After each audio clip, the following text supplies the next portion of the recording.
So here we have the Mächtig from Räder, and it's a 1/20th scale RTR ready to run. And there you see the other stuff. They're boasting a 20+ kilometers per hour. You know we're gonna check that out. As I was checking the box out, I noticed this controller. This controller looks very toy grade. There's no steering trim, no throttle trim or anything else like that. If I would have seen this, I would have never bought this. But the ad I saw on Amazon for this, and I'll show you the picture right now. Look at that controller.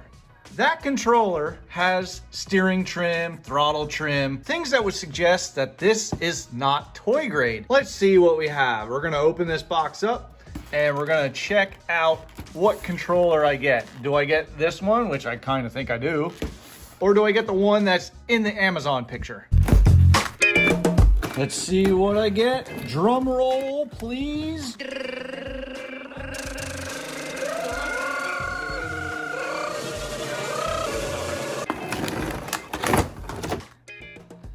And yep, there it is. It's the toy grade one. So that, yep, non-proportional. You hear the clicking? Same with the throttle. Throttle's non-proportional as well. You got me, Amazon, you got me. But we have it, so we might as well just review it anyway. Not too bouncy. Let's see, we take 2 AA's for the controller. Here is the product manual. Pretty nice manual, actually. And here, talking about the customer service, they value customers. Well, maybe you should put the right picture on Amazon. What are we getting here? So we get a USB charger, and then we get these 3.7 volt, 500 milliamp hour lithium ion batteries, and a screwdriver, which you need for this.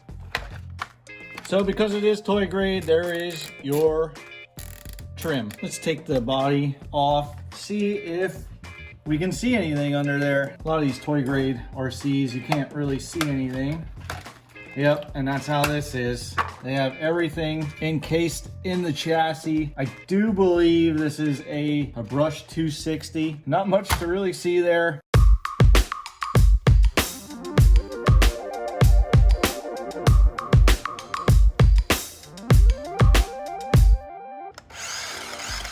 So you can see, 2-wheel drive, non-proportional, and non-proportional steering.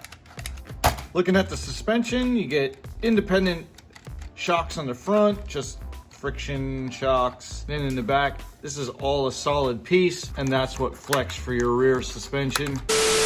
All right, let's run this Mächtig, see what it has, and well, I don't expect much, but they do say on the box, it says plus 20 kilometers per hour, which translates to 12.4 miles per hour. And we got the GPS already on it and it's hooked up, ready to go. So let's see if we can hit that 12.4 miles per hour. Now I have a fresh battery in here.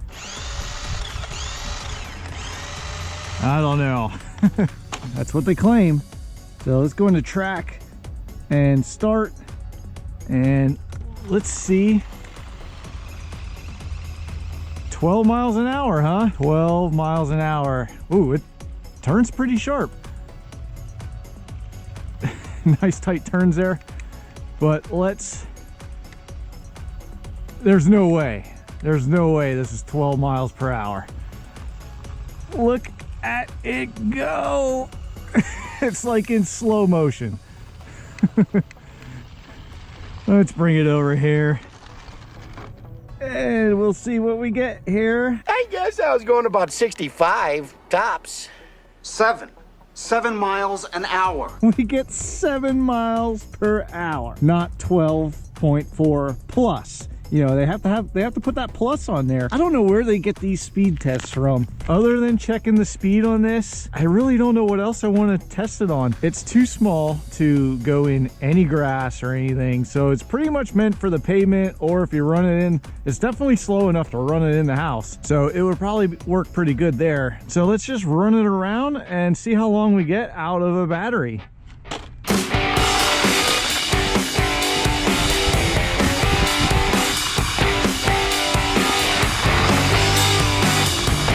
It's starting to slow down now. I don't know how long I've been running this, but I've just been on it constantly, full throttle the entire time. You can definitely tell it's starting to get a little bit weaker. It's slowing down. As if 7 miles per hour wasn't slow enough, it's going even slower than that right now. I doubt it has like a low voltage cutoff. I think it'll just run until it can't turn the wheels anymore.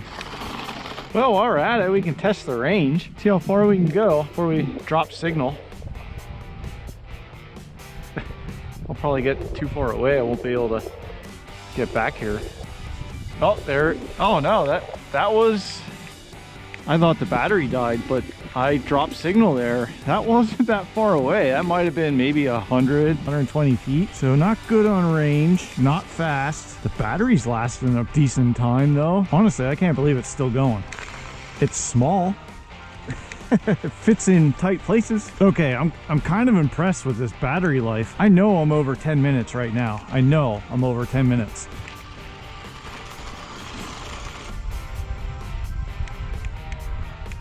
It's still going. Still going. I have not let off the throttle this entire time. It's been running non-stop for, I don't know, I'll put the time up on the screen to this point. The suspension is almost non-existent. You can see it bounces over everything, especially in the back. It does absorb it a little more in the front, but the back is almost like it doesn't have any suspension at all. I don't know, I said a while ago that it seemed like it was slowing down, but maybe it was just because it goes that slow. It kind of felt like it was slowing down. Now I kind of feel like it is slowing down a little bit.